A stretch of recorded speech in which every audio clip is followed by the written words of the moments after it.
Hi, my name is Milo Ortiz and I'm a student at the Joe Calvillo Jr. Career and Technical Education Complex. Architecture, digital media, welding, culinary arts, and law enforcement, what do these all share a common denominator with? Well, let me introduce you to our CTE family. Career and Technical Education, simply known as CTE, is a set of vocational education programs that give students like myself hands-on experience for what career that they may want to pursue. Lightning round of CTE programs. Welding, electrical engineering, automotive technology, AV production, commercial photography, cybersecurity, health science.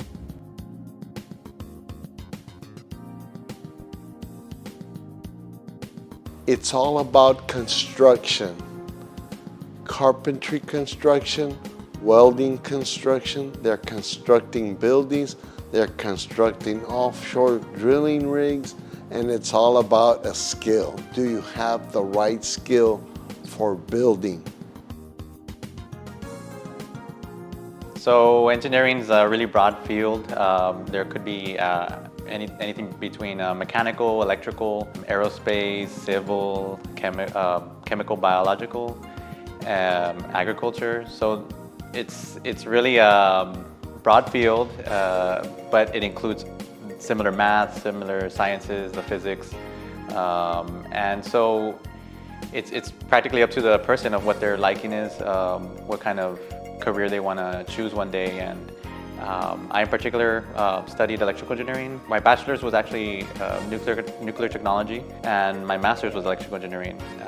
It was something I've always wanted to do and see if I can make it through that challenge of electrical engineering, and really liked it. Studied control systems, but specifically for students, I mean, there's no limit of what you could do with an engineering background. Most important thing that I learned was time management. It's very important to budget your time. There's a lot of time in college. You know, you can go into a classroom setting. You can get up and you can leave.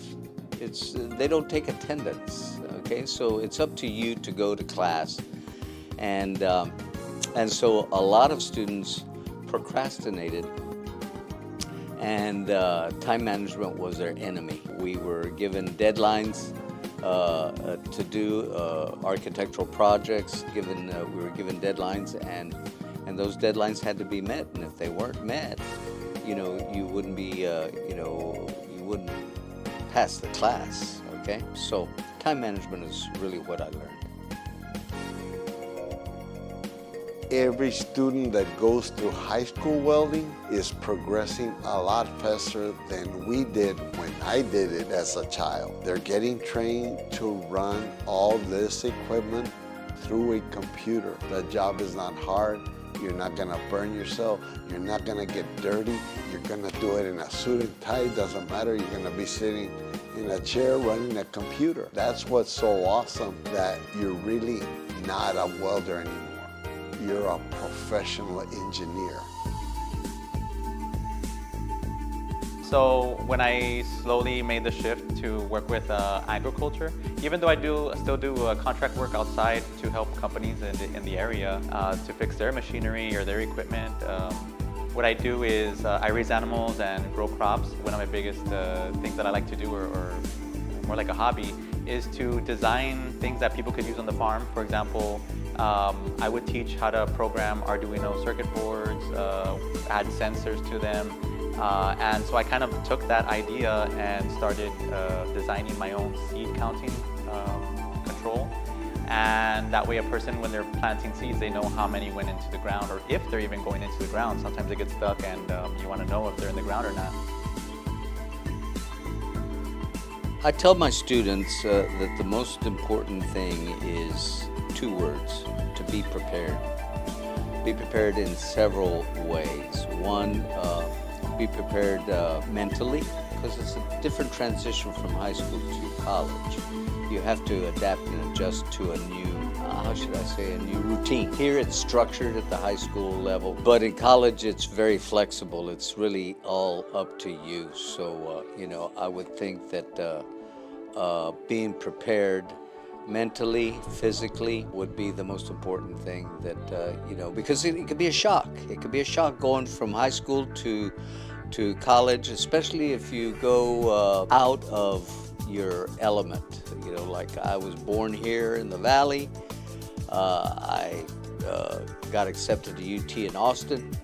Even though it was maybe about a 6-hour trip, you know, I had to make certain adjustments. Starting out as a freshman in college can be traumatic, but after you know, a semester, you get into the routine and you get acclimated to your environment. Yeah, but being prepared is very important.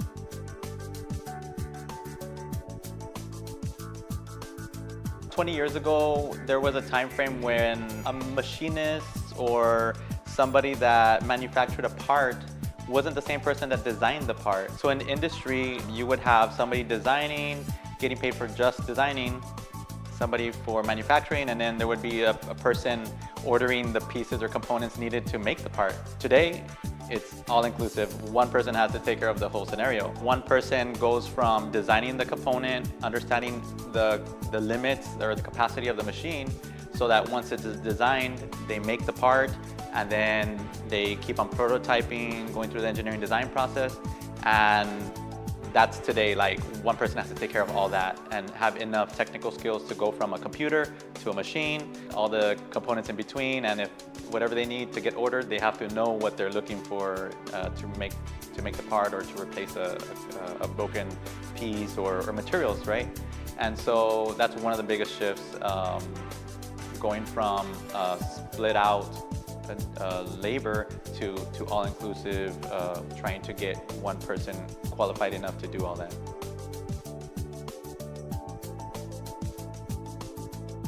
Well, architecture is always changing. It's, you know, yes, a building is stagnant once it's built, but it speaks to me. Buildings speak to me. That's how I got interested in architecture. I questioned why buildings looked the way they did. I was curious about the use of materials, the orientation of the building, all of these kind of things I learned when I was at the School of Architecture in Austin. But even though, you know, I look out and about, even here in the small community of Weslaco, I'm intrigued when I see construction being done. And I'm curious to see and to know what the building's going to look like. Sometimes I stop at the job site with my hard hat that I always carry in my car and introduce myself to the project manager and ask him, can I see the plans? Okay, I want to look and study the plans because that's what I learned at school. And then to see the building, you know, evolve from the ground up is very, very thrilling and rewarding at the end. I don't know whether you all know this or not, but there's a Weslaco, the city of Weslaco is building a new library. And that library is a very, you know, big project for the community. When I started seeing the construction going up, I thought, my goodness, I'd really like to see what this building looks like. So I did. I stopped and, you know, I saw the plans. I could read the plans. And from time to time, I pass by there and I see the development of the building as it's going up, and it excites me, yeah. One of the biggest ways to kind of, like, I guess, forecast where we're at or where we're going is I actually think it's important to look at a little bit of the history of it. When my dad taught, it was actually middle school engine repair, and other teachers taught carpentry. That was middle school students, you know, like 13, 14, 15-year-olds. They had the capacity to be able to use tools, hand tools, power tools. We've gotten away from that. So students don't get that exposure to that equipment until, you know, 16, 17, right? So we are slacking a little bit, slowing down in what could be. We're going too slow as compared to where we need to be at. You know, before the pandemic, there was actually like a 5-year gap of when baby boomer engineers were getting out of their fields.